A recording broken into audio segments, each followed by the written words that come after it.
es muy difícil encontrar a una niña o a un niño jugando en los árboles. La gran mayoría de los niños hoy día prefieren divertirse con equipos electrónicos, encerrarse en sus cuartos y ya no convivir como antes, como cuando se jugaba en la cuadra al fútbol, a los quemados, al yoyo, al trompo, a las canicas. Eso se ha perdido. Sin embargo, esta niña se encontraba jugando en aquel árbol que pertenecía al gran patio y estaba en medio de aquel mismo en su escuela. Siempre apartada, todos los demás la miraban como alguien extraña, alguien rara. Así que, en esa monotonía, iba a la escuela, regresaba a su casa. Pero hubo una ocasión en que una de las lecciones, para ser específicos de ciencias naturales, le causó gran impresión y gran problema. Era la anatomía del cuerpo humano, la anatomía de los genitales, del hombre y la mujer. Inmediatamente sintió unas incontrolables náuseas.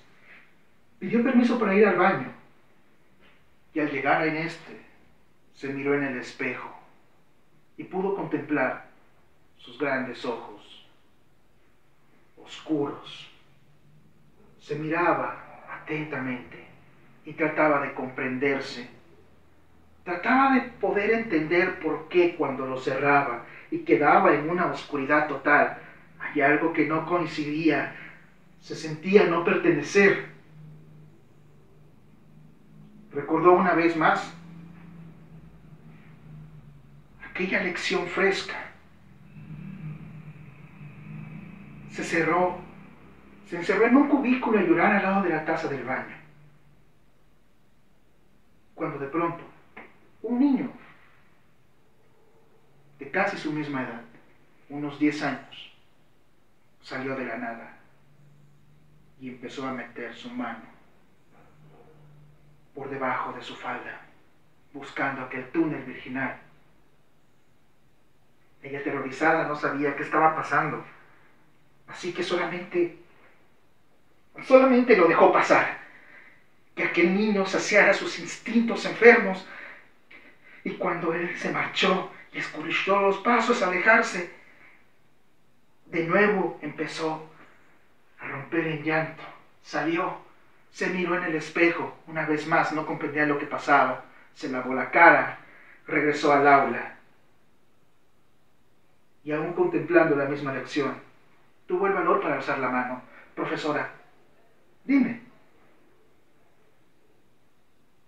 ¿es cierto que todos los hombres tienen un pene y testículos, como la mujer tiene una vagina y óvulos?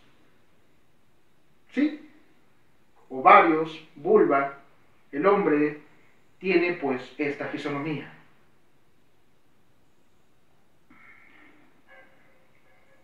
Esperó a que terminara la clase en silencio. Ya no habla más una sola palabra. Pero de camino hacia su casa, se veía con los líquidos aún saliendo de su entrepierna. Al llegar a su casa saludó a sus padres y subió a su cuarto. Se quitó la falda, se quitó la ropa, se quitó el uniforme y se quitó las calcetas, que aún llevaban sangre escurrida de la violación pasada. Se preguntaba por qué sus padres no le preguntaron qué había pasado.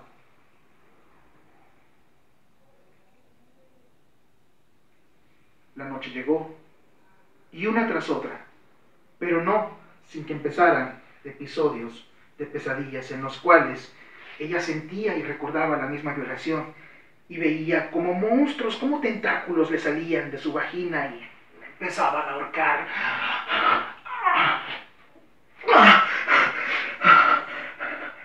Esto no está bien. No me siento normal. Yo no pertenezco aquí. Una vez más recurría al espejo de su cuarto y se perdía en aquellas pupilas. Tocaba su cuerpo. Se sentía normal ella misma. Y tras muchos episodios, empezó a comprender, empezó a tener sentido el porqué de las burlas, el porqué siempre la apartaban y por qué la indiferencia de sus padres. Así que, si bien sabía que sus padres le querían y le daban muchas comodidades, con un cierto sentimiento de culpa por haberle ocultado ciertos detalles, creyendo en la premisa de que esa inocencia durará mucho más para no enterarse de ciertas cosas. Así que, sabiéndose abandonada, sabiéndose que no cabía en esa realidad, tomó una decisión. Y un domingo, en el cual las familias se levantan para desayunar, en compañía de todos, ella ya había salido hacia la escuela y se había metido por una rendija. Y allí estaba, para ella, aquel árbol enorme. Y lo empezó a contemplar. Y empezó una vez a imaginarse qué se sentiría estar suspendido de él, balanceándose de un lado al otro. De un lado al otro. Se había llevado la corbata de su padre para hacer más solemne y elegante el momento. La ató a su cuello. Y una vez subido en aquel árbol, la ató a la rama. De inmediato volvió a aparecer aquel niño que había hecho violaciones con ella. Y ella empezó a recorrerle un escalofrío intenso por todo el cuerpo. ¿Cómo es posible que aquel niño supiera que asistiría a esa hora, ese día? Porque así lo había pensado. Y empezó una vez más a tocar ese camino común debajo de su falda. Y sonriéndole, burlándose de ella, le decía: ¿te vas a matar, putito? Ándale, no tienes los huevos, pinche niñita, hazlo. Y entonces ella terminó de entender. Él terminó de entender que esos sucesos eran parte de su propia realidad podrida. Y entonces le gritó: ese es el problema, que sí los tengo, mira. Sin ropa interior, quedaron expuestos aquel sistema reproductor masculino y femenino, porque ella tenía los dos.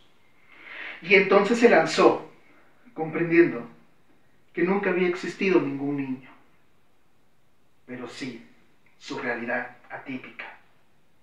Y entonces quedó balanceándose de un lado hacia el otro, movido por la suave caricia del viento.